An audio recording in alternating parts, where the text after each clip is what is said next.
kasih kepada tamu-tamu kita yang saat ini sudah berada di tengah-tengah kita. Alhamdulillah.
Assalamualaikum warahmatullahi wabarakatuh.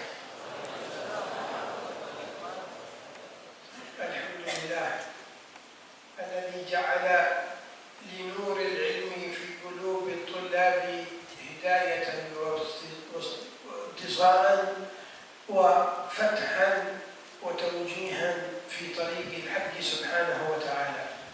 Segala puji bagi Allah Subhanahu wa ta'ala, yang mana Allah Subhanahu wa ta'ala menjadikan cahaya pada para penuntut ilmu untuk menggiring mereka menuju jalan hidayah dari Allah Subhanahu wa ta'ala. Wa nusalli wa nusallim ala sahibi nuril a'zam nabiyina Muhammad. Dan salawat serta salam selalu tercurah kepada sang pemilik cahaya yang agung yang mulia, yaitu baginda Nabi Muhammad sallallahu alaihi wasallam. Alladzi khalaqahu Allah min nurih. Yang Allah Subhanahu wa ta'ala menciptakan dari nurnya. وقد أجاب رسول الله صلى الله عليه وآله وسلم لجابر بن عبد الله فقال أول ما خلق الله نور نبيك محمد صلى الله عليه وسلم من نوره. Dan Nabi Muhammad sallallahu alaihi wasallam menjawab daripada pertanyaan Sayyidina Jabir bin Abdullah ketika dia bertanya tentang awal pertama makhluk yang diciptakan oleh Allah Subhanahu wa ta'ala, maka Nabi sallallahu alaihi wasallam bersabda bahwasanya pertama makhluk yang diciptakan oleh Allah Subhanahu wa ta'ala adalah nurnya baginda Nabi Muhammad sallallahu alaihi wasallam yang berasal dari nurnya Allah Subhanahu wa ta'ala. Wa man ittasala bihi wa bi nurihi sallallahu alaihi wasallam ittasala bi nurillah. Barang siapa yang selalu bersambung dan terhubung dengan nurnya Nabi Muhammad sallallahu alaihi wasallam, maka berarti dia telah tersambung dengan nurnya Allah Subhanahu wa ta'ala. Wa nurullahi la yutfa. Dan cahayanya Allah Subhanahu wa ta'ala, nurnya Allah Subhanahu wa ta'ala tidak pernah padam. Fayastadi'u bihi al-insanu fi hayatihi. Maka akan tersinari semua orang-orang, semua makhluk yang ada di muka bumi dengan cahayanya Allah Subhanahu wa ta'ala. Yastadi'u bihi fi qabrihi, dan menjadi bersinar di dalam kuburnya. Yastadi'u bihi yawma mururihi ala siratih, dan menjadi bersinar ketika dia melewati titian Shiratal Mustaqim. Fayakunu an-nuru ma'ahu mumtad. Maka nur tersebut terus bersama orang mukmin dan terus menerus akan bersamanya. Nuruhum yas'a baina aydihim wa bi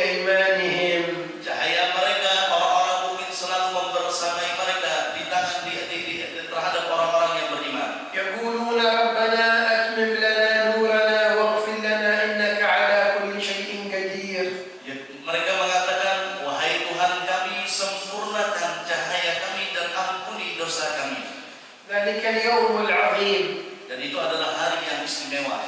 لا ينجو فيه إلا أصحاب النور. Tidak akan bakal selamat kecuali mereka-mereka yang telah memiliki nur cahaya dari Allah Subhanahu wa taala. يوم ترى المؤمنين والمؤمنات يسعى نورهم.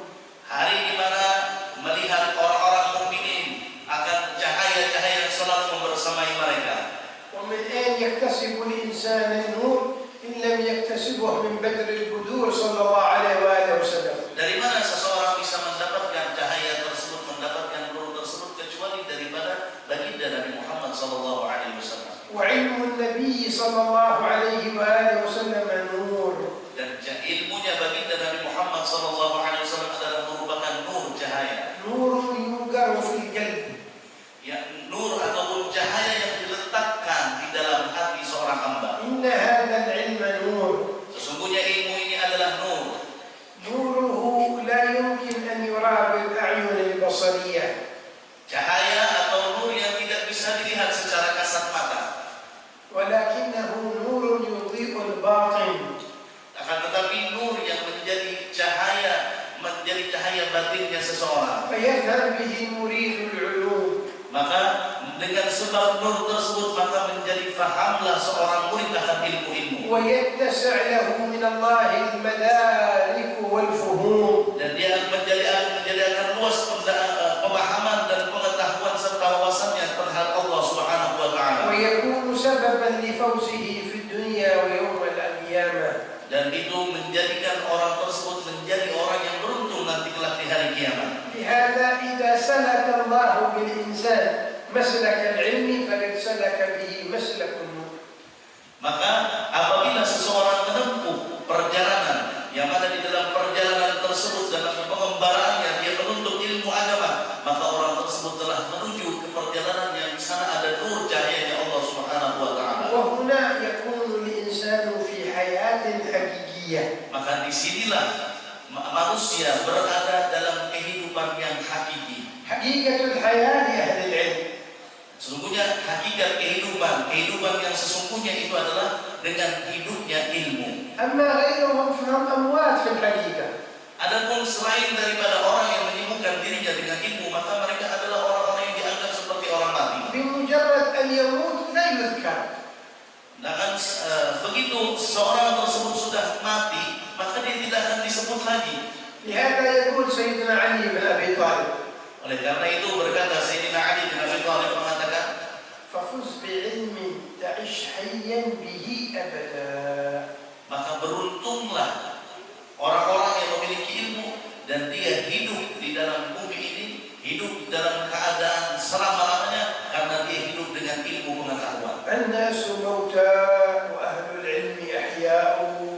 Orang lain semua manusia itu mati kecuali mereka para talabul ilmi, para santri, para penuntut ilmu lah mereka yang hidup. أحياء في كتبهم. Hidup dalam kitab-kitab mereka. أحياء في العلوم التي تركوها. Hidup dalam ilmu yang telah mereka wariskan. أحياء في طلابهم ومريديهم. Hidup di dalam peninggalan daripada santri-santri dan penuntut ilmu yang menuntut ilmu dengan mereka. فيبدأ نفعهم للناس ولو بعد انتقالهم وكأنهم أحياء موجودين. Mereka walaupun mereka sudah meninggal dunia, tapi peninggalan mereka, warisan mereka para umat tetap ada dalam kitab mereka dan dalam santri-santrinya. هذه الحياة الحقيقية. Inilah kehidupan yang sesungguhnya. أما غير هذه الحياة ما تسمى حياة. Adapun kehidupan yang bukan seperti kehidupan para penuntut ilmu, maka mereka bukanlah hidup, mereka seperti orang mati. أعظم من ذلك ما يكون في الحياة الآخرة. Dan yang lebih istimewa adalah nanti kelak kehidupan yang sesungguhnya di negeri akhirat. حيث يظهر في ذلك اليوم مقام أهل العلم. Yang mana nanti akan nampak terlihat jelas kedudukan ataupun derajat yang Allah Subhanahu wa taala berikan kepada para penuntut ilmu. يرفع الله الذين آمنوا منكم والذين أوتوا العلم درجات. Allah Subhanahu wa taala mengangkat derajat orang-orang yang beriman dan orang-orang yang memiliki ilmu. قال سيدنا عبد الله بن عباس رضي الله عنهما. Berkata Sayyidina Abdullah bin Abbas radhiyallahu anhuma. قال هي 500 درجة. Dikatakan itu adalah 500 derajat. بين الدرجة والأخرى مثل ما بين السماء والأرض. Dan derajat antara yang satu dengan yang lainnya itu jaraknya seperti jarak langit dan bumi.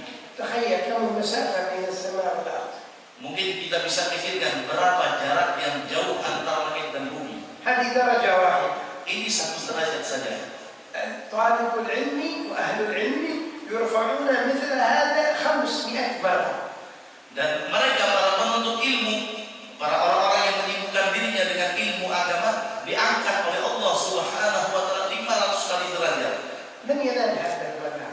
Siapa yang bakal mendapatkan kedudukan semacam ini? حتى أنه جاء في الخبر أن يوم القيامة يوزن دم الشهداء بمداد العلماء فيرجح مداد العلماء على دم الشهداء. Sehingga disebutkan pula ketika ditimbang darahnya mereka para pahlawan yang syahid, yang mereka mati syahid dalam peperangan fi sabilillah, ditimbang dengan tintanya para ulama, maka yang lebih berat adalah tintanya para ulama. كم من العلماء نذكرهم اليوم؟ Berapa banyak ulama yang kita sebutkan hari ini? خذ على سبيل المثال الإمام النووي. Contoh yang kita ambil contoh seperti Al-Imam An-Nawawi rahimahullah خذ ta'ala. على سبيل المثال الإمام السبكي. Dan yang sebagai contoh kita sebutkan Al-Imam As-Subki. متى هؤلاء انتقلوا إلى جوار ربهم؟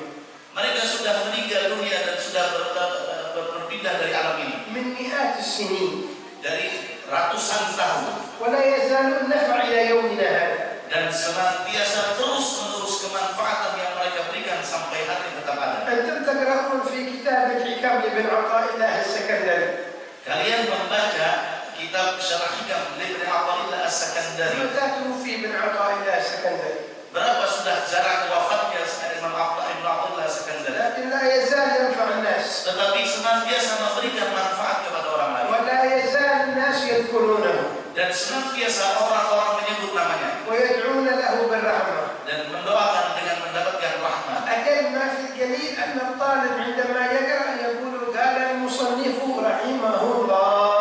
Sepaling minim orang ketika membaca kitab beliau mengatakan qala al-musannif, berkata pengarang rahimahullah taala, mudah-mudahan Allah merahmatinya. فينال الرحمة من الله بهذا الدعاء. Maka pengarang kitab akan mendapatkan doa dan rahmat dari Allah Subhanahu wa taala. ناهيك عن غيرها من الدعوات التي ينالها.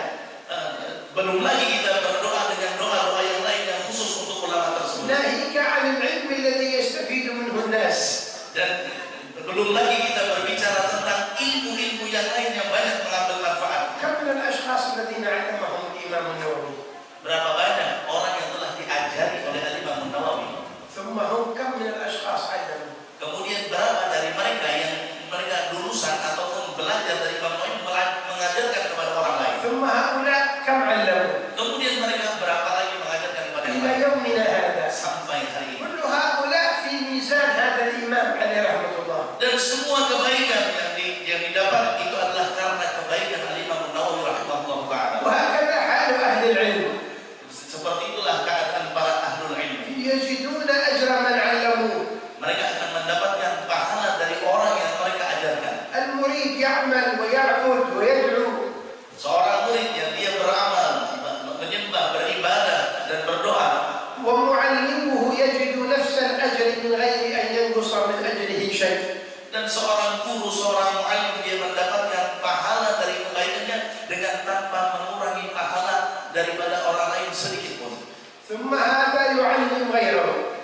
Kemudian santri-santrinya, orang yang belajar dengan guru mengajarkan kepada orang lain. وهكذا يستمر التعليم إلى قيام الساعة. Dan terus-menerus itu sampai nanti terjadinya hari kiamat. فمن أجل هذا أعمال الأمة كلها يجد أجرها نبينا محمد صلى الله عليه وسلم. Dan karena itulah semua kebaikan yang dilakukan umat ini diberikan pahala kebaikannya kepada baginda Nabi Muhammad SAW.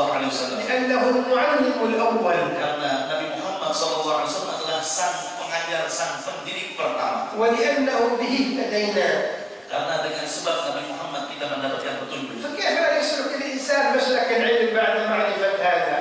Bagaimana seseorang menempuh perjalanan menuntut ilmu agama sesudah mengenal ini semua? وقد حث رسول الله صلى الله عليه وآله وسلم على هذا. dorongan kepada kita untuk melakukan hal semacam ini. فقال من سلك طريقا يلتمس فيه علما يسر الله له به طريقا إلى الجنة. Dalam hadisnya Nabi SAW bersabda, barang siapa menempuh satu jalan, di dalamnya dia menuntut ilmu agama, maka dia telah menempuh jalan untuk menuju surganya Allah Subhanahu wa Ta'ala. نحن لا نعيش في الدنيا من أجل أن نفكر في الدنيا. Kita hidup di dunia bukan untuk berpikir bagaimana kita memperoleh daripada harta dunia, ولكن نفكر في المصير الذي سنؤول إليه. tetapi kita berpikir bagaimana perjalanan akhir kita ketika kita menuju ke negeri akhirat. والمصير قد أخبر عنه الله. Dan tempat kembalinya kita telah diberitahukan oleh Allah Subhanahu wa Ta'ala. فقال فريق في الجنة وفريق في السعير. Allah Subhanahu wa Ta'ala berfirman, ada satu kelompok mereka di dalam surga dan ada satu kelompok mereka di dalam neraka. هذا الذي ينبغي أن نفكر فيه. Inilah yang harusnya kita pikirkan. الطريق الذي نسلكه في حياتنا إلى أين يؤدي بنا؟ Jalan yang kita tempuh dalam kehidupan kita sekarang ini akan membawa kita kemana? هل هو من الطرق المؤدية إلى الجنة؟ Apakah jalan yang kita tempuh sekarang ini akan membawa kita untuk masuk ke dalam surga? إن كان كذلك فاسلكه واستمر فيه. Apabila memang seperti itu, maka tetaplah dan istiqomahlah dan teruslah dalam jalan tersebut. وإن كان هذا الطريق مؤدي إلى السعير فانتبه منه وارجع عنه. Dan apabila jalan yang kita tempuh itu adalah jalan untuk membawa kita masuk ke dalam api neraka, maka jauhilah dan tinggalkan. أنت الذي تختار. Engkau yang memilih akan jalan tersebut. الله قد بين لك الطرق. Allah Subhanahu wa Ta'ala telah menjelaskan jalan yang sesungguhnya وأرسل إليك نبيه محمد صلى الله عليه وآله وسلم. dan telah mengutus kepada kita Nabi Muhammad sallallahu alaihi wasallam. وبين لك الطريق. Dan juga Nabi Muhammad menjelaskan jalan yang benar. وقال لك هذا طريق الجنة وهذا طريق السعير. Nabi SAW mengatakan ini adalah jalan menuju surga dan ini jalan menuju api neraka. وأنت مبصر. Dan engkau adalah seorang yang memiliki akal. ولك عقل. Dan engkau memiliki akal. فكر بعقلك. Maka gunakan akal untuk berpikir. أي طريق تريد أن تسلكها؟ Jalan apa yang bakal engkau tempuh dalam hidup? لا يوجد طريق ثالث. Tidak ada jalan yang ketiga. هي طريقان فقط. Yang cuma ada dua jalan. فاختر لنفسك. Maka pilihlah untuk dirimu. هذه الحياة التي فيها نختار. Nah, inilah kehidupan, inilah yang mana yang kita pilih daripada dua jalan tersebut. فإن اخترت Maka jika engkau memilih, فاسلك ما اخترته من الطرق. maka jalanilah apa jalan yang telah engkau pilih. بعمل الأعمال التي تجعلك سائر في هذه الطريق. Dengan amal pekerjaan yang menjadikan engkau menempuh jalan tersebut. وطريق العلم من أعظم الطرق. Dan jalan menuntut ilmu agama itu adalah paling mulia jalan untuk menempuh dan menuju surga Allah. نوصل إلى السعادة. Karena berjalan menuntut ilmu menyampaikan kita kepada keberuntungan. ننال به الخير في الدنيا وفي البرزخ. Dan akan mendapatkan kebaikan di dunia, di akhirat dan di dalam barzakh. يأتيك الرصيد من الحسنات إلى عندك. Akan datang saham-saham yang baik yang bakal menjadi tabungan kita kelak walaupun kita di dalam kuburnya kita. بل إن كل شيء يستغفر لطالب العلم. Bahkan setiap apapun yang kita kerjakan, maka itu akan menjadi cahaya yang bakal menerangi bagi santri para penuntut ilmu. حتى الحيتان في بحرها. Sampai-sampai mereka ikan-ikan yang ada di laut والنملة في جحرها. dan semut-semut yang ada di dalam lubangnya. الكل يستغفر لطالب العلم ولمعلم الناس الخير. Semua apa yang ada di alam semesta ini memintakan ampun untuk para penuntut ilmu agama. وهي أعظم وظيفة في الوجود. Dan itu adalah sepaling istimewa dan sepaling besar pekerjaan yang ada di alam semesta ini. وظيفة المعلم. Itu adalah tugas sebagai seorang pendidik. إلا لأن الناس عقولهم قصرت فإنهم ينظرون إلى وظيفة المعلم أنها وظيفة بسيطة. Kecuali sebagian orang memandang kepada tugas sebagai seorang guru, pengajar, pendidik, mereka memandang dengan pandangan yang hina, dengan pandangan yang rendah. من قال لك أنها وظيفة بسيطة؟ Siapa yang mengatakan kepada Anda bahwa tugas seorang guru itu adalah tugas yang banyak? هذه أعظم وظيفة. Ini adalah paling mulia, paling istimewa pekerjaan. لولا المعلم ما وجد أحد على الأرض متعلم. Kalau seandainya bukan seorang pendidik, bukan seorang pengajar yang mereka mengajarkan itu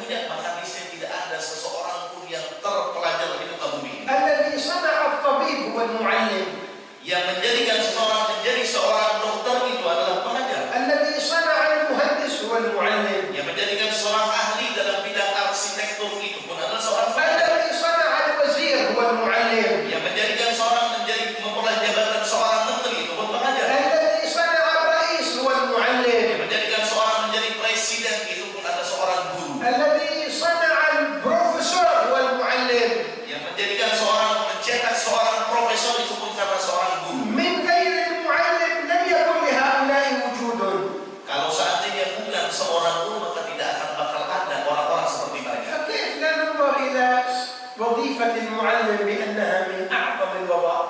Bagaimana kita memandang dengan pandangan yang rendah kepada seorang guru? وهي وظيفة الأنبياء. Dan itu adalah tugasnya para anbiya, pekerjaan para anbiya. هناك وظيفة أعظم من وظيفة النبي محمد. Dan sepaling mulia, sepaling hebat, sepaling istimewa adalah pekerjaan Nabi Muhammad. ما هي وظيفتك يا رسول الله؟ Baik, apa tugas dan pekerjaan Nabi Muhammad? قال له ربي. Maka Allah Subhanahu wa taala mengatakan, قل هذه سبيلي.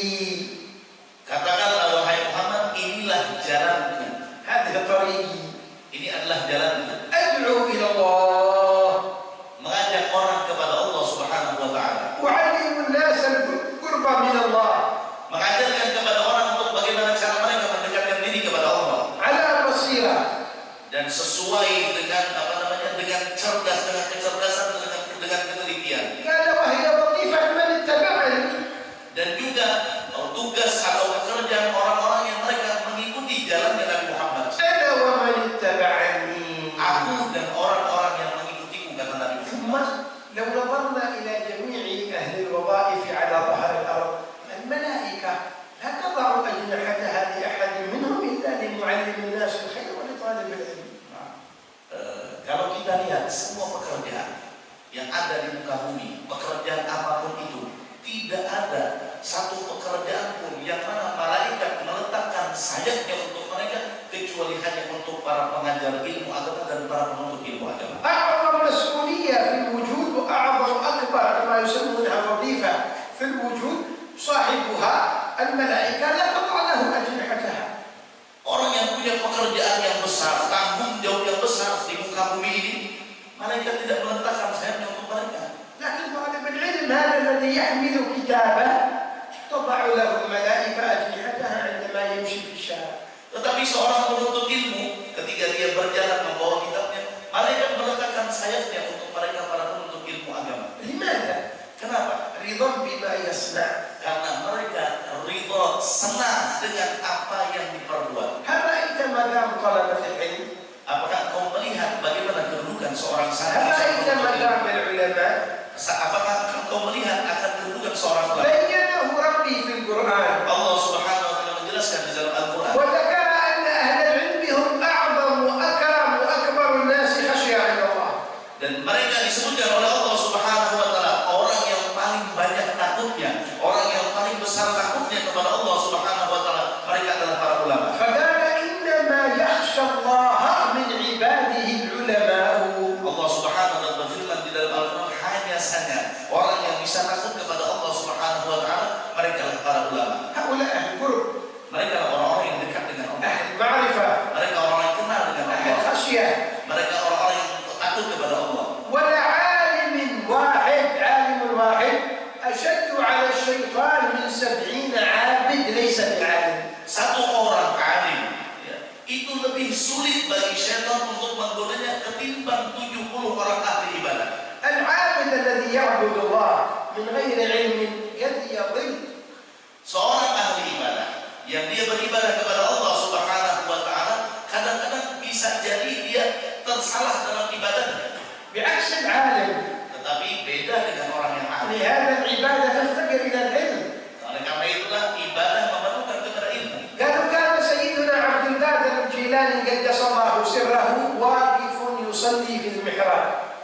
Kemudian diceritakan Al-Imam Syekh Abdul Qadir Al-Jailani, mudah-mudahan Allah Subhanahu wa taala mensucikan rohnya, beliau sedang berdiri salat di mihrabnya في ليلة من الليالي. pada suatu malam. فإذا بنور يتجلى له أمامه. Kemudian tiba-tiba ada cahaya di depan Al-Imam Syekh Abdul Qadir Al-Jailani yang nampak di hadapannya. وإذا بصوت يخرج من هذا النور. Kemudian tiba-tiba ada suara yang keluar dari nur tersebut. يقول له يا عبد القادر. Dia mengatakan, dalam cahaya itu suara mengatakan, wahai Abdul Qadir. قال من؟ Dia berkata, siapa ini? أنا ربك. Saya adalah Tuhanmu. وقد أحللت لك الحرام.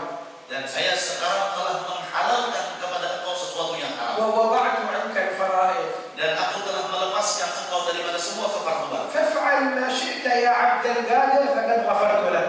Nah, silahkan engkau perbuat apapun yang engkau inginkan, aku telah ampuni engkau. أخذ حجارة Kemudian beliau pun mengambil batu رمى بها إلى موضع النور وهو يقول اخسأ يا عدو الله. Kemudian beliau pun melemparkan kepada cahaya yang timbul tadi sambil mengatakan, terlaknat wahai musuh ya Allah Subhanahu wa taala. ما أنت إلا عدو الله إبليس. Engkau tidaklah bukanlah Tuhan, tapi engkau adalah musuhnya Allah. فإذا بالنور ينطفي. Kemudian tiba-tiba nur itu pun hilang, padam. وقال له إبليس يا عبد القادر كيف عرفتنا؟ Kemudian iblis pun mengatakan, wahai Abdul Qadir, bagaimana engkau tahu? قد أخرجت كذا كذا عابد من درجة العبادة والولاية إلى درجة الزندقة بهذه الطريقة، جعلته زنديق والعياذ بالله. Aku telah banyak menggoda mereka para ahli ibadah, mereka orang-orang yang sudah mencapai makom kewalian yang begitu tinggi dengan perkataan-perkataan semacam ini, sehingga menjadikan mereka orang-orang tersebut menjadi orang kafir zindik. ولم يستطع أحد منهم أن يكشفني إلا أنت. Dan tidak ada satupun orang yang mengetahui hakikat diriku sesungguhnya kecuali hanya engkau. كيف عرفت؟ Bagaimana kau bisa tahu? قال إن الله لم يحل الحرام لأنبيائه ولم يسقط الفرائض على أنبيائه، أو يحله لي أنا ويسقطه عني أنا وأنا لست بنبي ولا أرتقي إلى درجة الأنبياء. Kata Imam Syekh Abdul Qadir Al-Jilani mengatakan, sesungguhnya Allah Subhanahu wa taala tidak pernah menghalalkan sesuatu yang haram terhadap nabi-nabi dan rasulnya. Bagaimana engkau bisa menghalalkan sesuatu yang haram kepadaku sedangkan aku bukanlah seorang nabi, bukanlah seorang rasul? شفت العلم كيف؟ Bagaimana engkau melihat ilmu? العلم يظهر الحقيقة Dengan ilmu maka akan nampak jelas hakikat sesuatu, ويجعل الإنسان يعرف. menjadikan seseorang tahu dan kenal. أما الجاهل Ada pun orang yang jahil, orang bodoh, يدعي الأحوال dia akan mengaku dirinya memiliki kedudukan. وربما يلعب عليه إبليس، Barangkali telah menipu oleh iblis kepadanya. يظهر له رؤيا منامية ولا شيء، Dia akan memperlihatkan kepada orang tersebut mimpi-mimpi yang bagus. فيصدقها ويغتر بنفسه، Kemudian dia pun membenarkan dengan mimpi dan mengikutinya. ويظن نفسه يمشي في طريق الولاية وهو يمشي في طريق الزندقة. Dia menganggap dirinya dia telah menempuh jalan para aulia, para salihin, namun pada hakikatnya dia telah menempuh jalan orang-orang yang zindik. فيرتكب الحرام Dia melakukan perbuatan yang haram باسم أنه ولي مجذوب. dan dia dengan nama menganggap dirinya adalah seorang wali majdub. كيف ولي مجذوب يفعل حرام؟ Bagaimana seorang wali majdub dia akan mengerjakan sesuatu yang haram? أنت تعرف أن هذا حرام؟ Engkau tahu ini adalah sesuatu yang haram. نعم أعرف أنه حرام. Saya tahu ini adalah perkara yang haram. طيب كيف تفعله؟ Bagaimana Anda bisa mengerjakan ini? إلا أنا مجذوب. Dia mengatakan, oh saya ini orangnya majdub, wali majdub. أنت زنديق Engkau adalah seorang zindik. ترتكب الحرام وتقول لي مجذوب. Engkau telah melakukan sesuatu yang haram dan engkau mengaku dirimu adalah seorang wali majdub. حرام مجمع على تحريمه. Dan itu haram yang sudah disepakati keharamannya. لو قلت ولي صالح لما قربت من المعصية. Seandainya seorang wali itu memang benar-benar wali yang saleh, dia tidak akan melakukan maksiat. أنا أرى رؤى وأرى أشياء تدلنا على أن هذا الذي أفعله هو صحيح. Oh, saya memiliki mimpi-mimpi yang dalam mimpi tersebut mengatakan kalau saya ini adalah di jalan yang benar. يا جاهل هذا يلعب بك إبليس. Wahai orang bodoh, ini adalah permainan iblis untuk menipu engkau. الولاية في تقوى الله. Kewalian itu ada dalam takwa kepada Allah. الولاية في الخوف من الله. Kewalian itu ada pada takut kepada Allah. الولاية في الابتعاد عن الحرام. Wilayah atau kewalian itu adalah dengan kita menjauhi perkara yang haram. كيف ولي يفعل حرام؟ Bagaimana bisa terbayang dalam otak dan pikiran kita seorang wali mengerjakan yang haram? هل ممكن أن يعصي الولي؟ Apakah mungkin seorang wali itu berbuat maksiat? نعم يمكن أن يعصي الولي، هو بشر. Ya mungkin bisa terjadi karena dia adalah seorang manusia biasa. ثم يتوب. Kemudian dia akan bertobat. لكن أن يرى أن هذه المعصية بالنسبة له حلال، من اعتقد حل ما أجمع على تحريمه فهو مرتد كافر. Kalau dia menganggap pekerjaan yang haram dan dinisbahkan kepada dirinya adalah perbuatan tersebut adalah perbuatan yang halal untuk dirinya, barang siapa yang meyakini bahwa sesuatu yang halal, sesuatu yang haram halal untuk dirubah menjadi sesuatu yang halal dan keharaman tersebut sudah disepakati oleh para ulama, tetapi dia meyakini itu bahwa itu adalah halal, maka orang tersebut dianggap adalah orang yang sudah keluar dari agama الخمر ليس بحرام. Siapa yang ragu bahwasanya minum khamar itu adalah perkara yang haram? النص القرآني قطعي. Itu sudah ada dalil daripada Al-Quran yang jelas dan nyata. قطعي الثبوت قطعي الدلالة بالإجماع. Dan itu jelas dalilnya, jelas nasnya ada di dalam Al-Quran dan itu haramnya bil ijma'. يجي واحد يشرب الخمر يقول أنا عندي حال مع الله. Kalau ada seorang mengatakan dia minum khamar, dia minum minuman keras dan dia mengatakan saya sedang datang haram bersama Allah. هذا حرام. Ini adalah sesuatu yang haram. نعم حرام على الناس لكن أنا ليس علي حرام. Oh iya memang ini haram, tapi untuk orang lain haram dan untuk saya tidak. لأن عندي حال. Karena saya punya hal sekarang. أنت زنديق أنت. Sekarang engkau telah berubah menjadi orang yang zindik. تحلل لنفسك الحرام. Engkau telah menghalalkan sesuatu yang haram. أنت أفضل من النبي محمد. Apakah engkau lebih afdal daripada Nabi Muhammad? صلى الله عليه وآله وصحبه وسلم. ما أحل الله له الحرام ولا شرب الخمر ولا ارتكب الفواحش. أنت ترتكب الحرام وتقول أنا ولي. كيف ولي؟ Nabi Muhammad SAW tidak pernah menghalalkan sesuatu yang haram, bahkan tidak pernah minum khamar, tidak pernah melakukan kemaksiatan, dan engkau melakukan perkara yang haram, kemudian mengaku dirimu adalah seorang wali. Bagaimana ini seorang wali? هذا تعارض بين الولاية وبين الحرام. تعارض ما يمكن يجتمعون أبدا. لا يمكن أن يكون أبيض وأسود في نفس الوقت. مستحيل.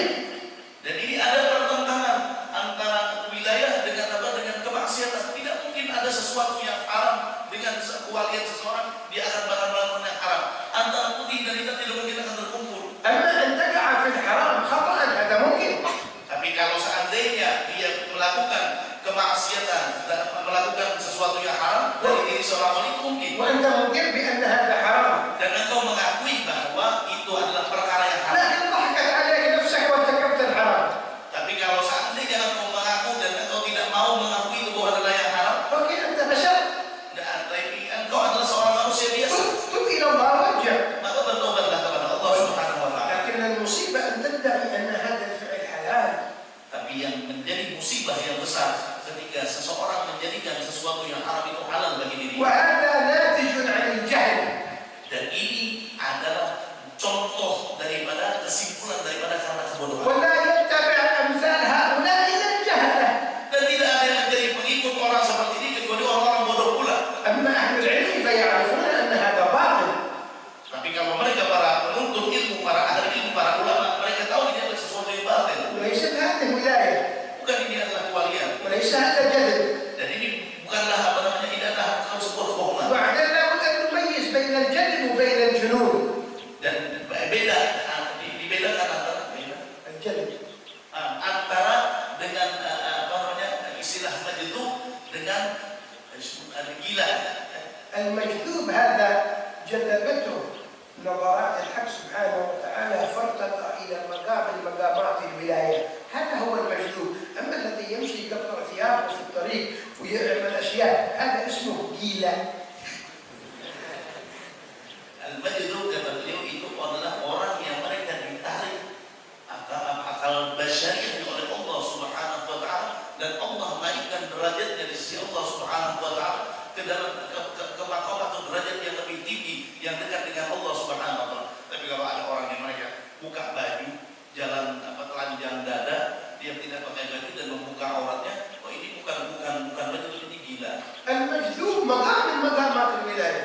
Al-majnun memang itu adalah satu derajat, satu kedudukan daripada kedudukan para aulia. هو جالس في الحرام ويضحك على الناس ويأخذ أموال الناس ويكذب عليهم وقال أنا مجذوب اسكت يا مجنون يا كذاب. Jangan sampai dia melakukan yang haram kemudian mengaku dirinya majnun, dia mengambil harta orang lain dengan nama majnun. Dia mengambil harta orang, menipu orang lain, mengambil kesempatan, mengambil keuntungan dari orang lain dan dia mengatakan, oh saya majnun. Engkau bukan majnun, engkau adalah orang gila. نعم نحن أمرنا بحسن الظن. Nah, kata beliau, memang kita disuruh diperintahkan untuk bersangka baik. لكن هناك فرق بين حسن الظن وبين السذاجة والبلاهة. Itu perlu dibedakan kata beliau antara sangka baik dengan kedunguan. حسن الظن أن تنظر إلى الإنسان بعين الظن الحسن وأن هذا إنسان صالح وأن هذا إنسان قريب من الله، هذا حسن الظن. Sangka baik itu ketika kita melihat orang dia melakukan perbuatan yang baik, maka kita menyangka bahwa orang itu adalah orang termasuk orang-orang yang soleh, orang-orang yang baik. لكن ترى واحد يعصي تقول حسن الظن هذا ولي. Tapi ketika engkau melihat ada seseorang yang melakukan maksiat, melakukan yang haram, kemudian saya tidak berani dia barang, dia adalah seorang wali. ما شاء الله حسن ظنك جعلك تنظر للعاصي أنه ولي عند الله. Masya Allah, kata beliau, dengan sangka baik engkau menganggap orang yang ahli maksiat mereka berada di tingkat yang tinggi di sisi Allah Subhanahu wa taala. وعاد يجي عنده يطلب منه الدعاء يقول له ادعي لي.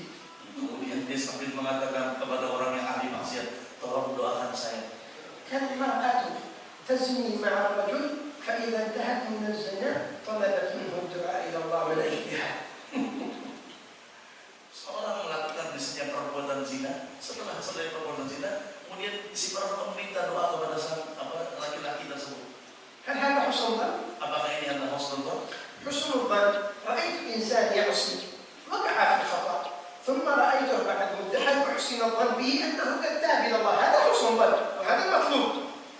Dan ketika kita yang husnul dzan yang sebenarnya kata beliau, ketika engkau melihat seseorang yang berbuat maksiat dan kita husnul dzan bahwa barangkali dia akan tobat dari maksiat yang telah dia lakukan, maka itulah husnul dzan yang sesungguhnya.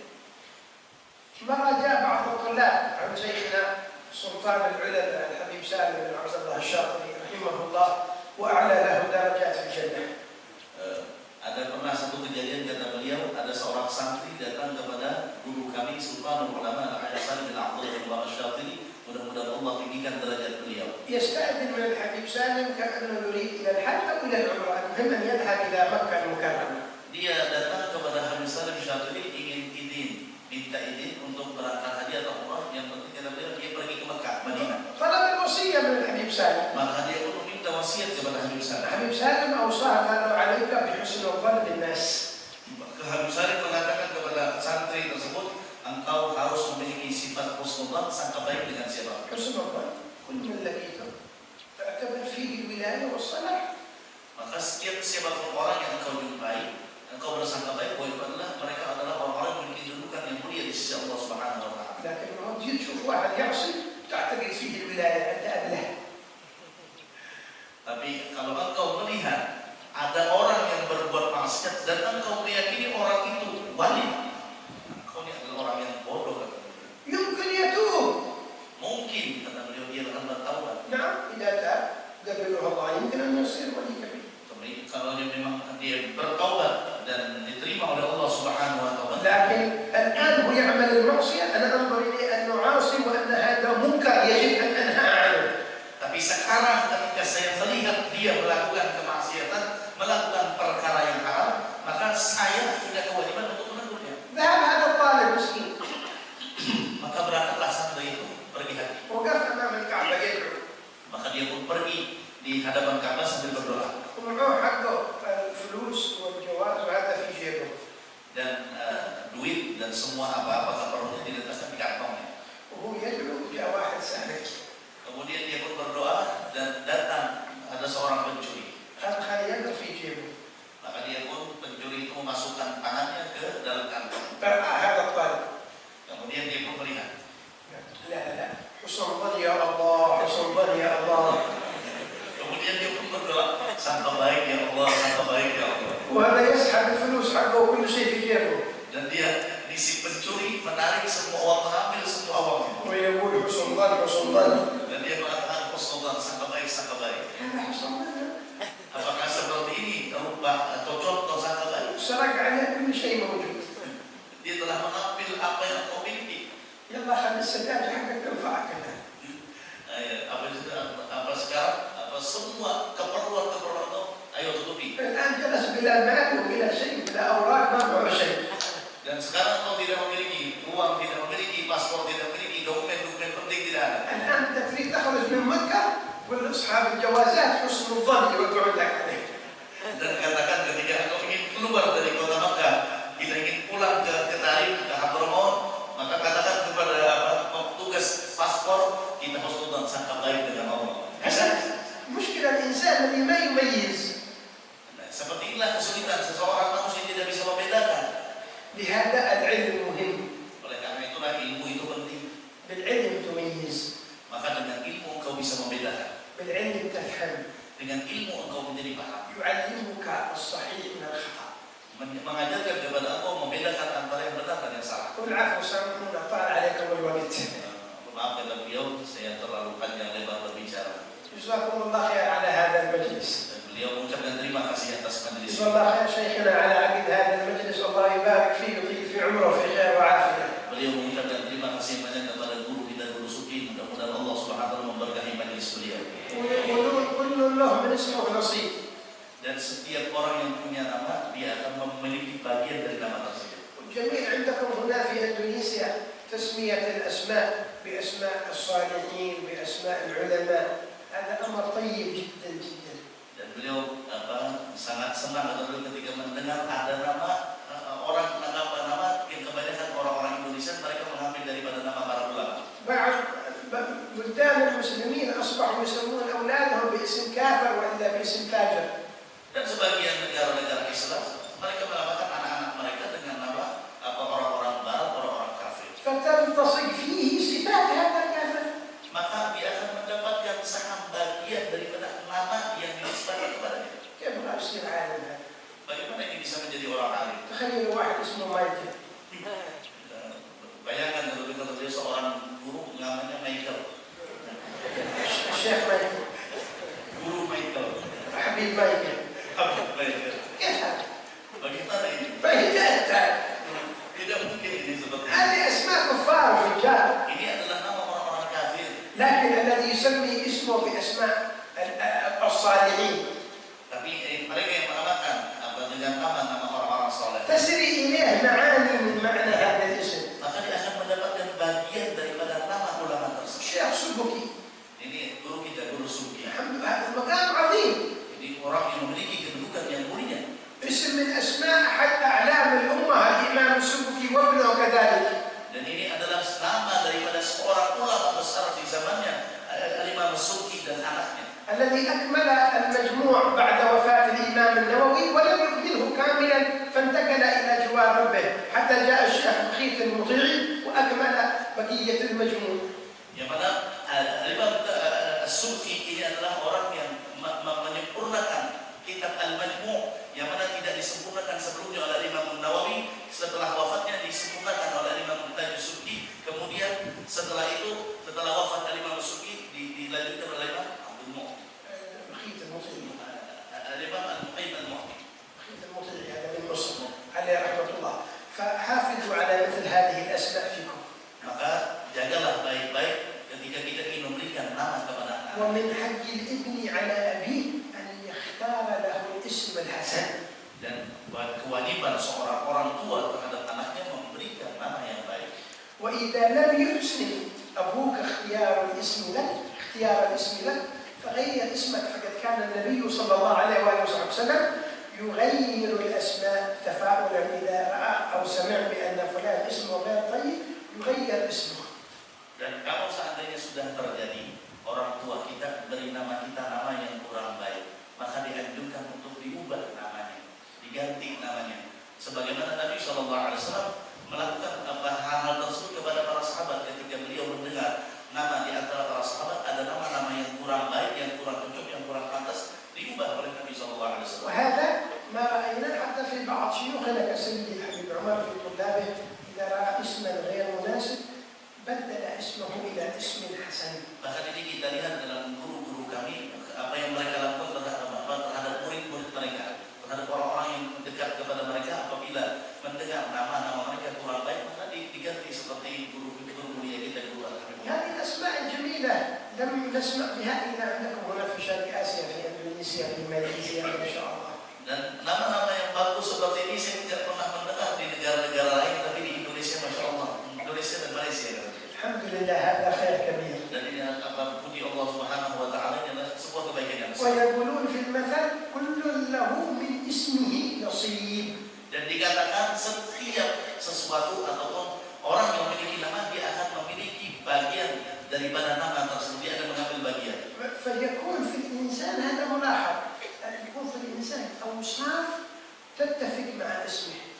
Dan ini yang perlu kita perhatikan, setiap orang yang beri nama dia akan memiliki makna daripada nama tersebut. حتى بعض النساء تأتي بابنها عند بعض الشيوخ تقول له هذا ابني يعمل فوضى كثيرة يسألها من اسمه تقول له اسمه كذا اسم غير طيب فيحول اسمه إلى اسم حسن فالحمد لله تتقوى وتتعدل صفاته. Seperti contoh seorang perempuan dia datang kepada seorang guru, seorang wali, seorang syekh, dia mengatakan anak saya ini nakal macam-macam. Tentu si syekh ataupun orang alim itu bertanya siapa namanya.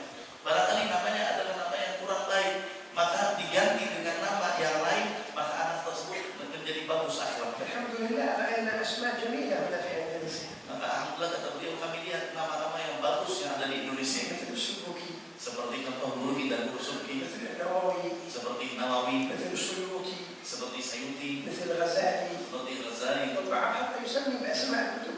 Bahkan sebagiannya ada yang menamakan anaknya dengan nama kita. أليس كذلك؟ Apakah bukan seperti itu? يسمي نفسه إحياء علوم الدين. Ada yang namanya Ihya Ulumuddin. جميل. Dan itu adalah sebuah yang bagus. وأفضل من اللي يسمي نفسه بأسماء كفار وإلا فساد وإلا مغني وإلا. Lebih bagus daripada menamakan anaknya dengan nama orang-orang kafir, orang-orang fasik. هنا النية الحسنة في التسمية. Dan di dalam pemberian nama itu ada niat yang bagus, niat yang baik. ويسبقونها قبلها باسم محمد أو أحمد. Dan dia mengibaratkan menambahkan dengan nama Muhammad atau Ahmad. تبركا باسم النبي صلى الله عليه وآله وسلم. Mengambil berkat dengan nama Nabi Muhammad sallallahu alaihi wasallam. هذا لم يكن هكذا من غير قصد. Dan ini bukan begitu saja, bukan sesuatu yang kebetulan, tidak. بل أهلكم وأسلافكم أوجدوا هذا بنيات عظيمة. Dan kita telah menemukan para pendahulu kita, para ulama kita, mereka memiliki niat-niat yang besar ketika memberikan. وهذا يدل على أن أجدادكم عليهم رحمة الله نووا بتسمية أولادهم النيات الكبيرة العظيمة فحافظوا عليها فهذا خير كبير عند الله إن شاء الله. Karena kita punya keyakinan, kakek-kakek kita, nenek moyang kita, abah-abah kita yang memberikan nama kepada kita, mereka memiliki niat-niat yang baik terhadap anak-anaknya, sehingga maka jagalah dan peliharalah nikmat tersebut. الله يبارك في المجلس. Mudah-mudahan Allah berkahi. يبارك في شيخنا شكري. Dan mudah-mudahan Allah berkahi. يطيل عمره في خير وعافية. Dan Allah panjangkan umur. يبلغ المقصود في نفسه وفي أهله وأولاده Dan وطلابه. Allah kabulkan hajat segala hajat-hajatnya. يبلغ الحاضرين ما طلبوا وما رجوا. Dan semua apa yang menjadi hajat semua yang hadir mudah-mudahan Allah kabulkan. يجعل هذا المجلس من أبرك المجالس. Dan mudah-mudahan Allah menjadikan majlis yang paling berkah. يجعل فيه نور علم وعبادة. Yang mana di dalamnya ada cahaya ilmu dan cahaya. ويخرج منه العلماء الصادقين. Dan mudah-mudahan keluar dari majlis ini المبلغين دعوة سيد الأنبياء والمرسلين. yang mereka belajar dari majlis ini keluar menjadi seorang ulama yang menyampaikan dakwahnya Nabi Muhammad. بصدق وإخلاص. Yang disertai dengan keikhlasan. يا رب انفعنا بما علمتنا. Mudah-mudahan Allah Subhanahu wa berikan manfaat يا رب علمنا الذي ينفعنا. Allah ajarkan kepada kita yang manfaat. يا رب فقهنا وفقه أهلنا. Allah jadikan kami semua ahli fikih dan keluarga kami. وقرابات لنا في ديننا. Dan orang-orang yang memiliki hubungan dengan kami. مع أهل الفطر أنثى وذكر. Dan semua mereka orang-orang baik perempuan atau رب laki-laki. وفقنا ووفقهم لما ترتضي قولا وفعلا كرما. Mudah-mudahan Allah Subhanahu wa taala memberikan taufik kepada kita untuk perkara-perkara yang diridhai oleh Allah Subhanahu wa taala. وارزق كل حلالا دائما. Mudah-mudahan kita semua diberikan rezeki yang halal. وأحل أثرياء علماء. Dan menjadikan kita semua orang-orang ahli takwa dan نحظى بالخير ونكفى كل شر.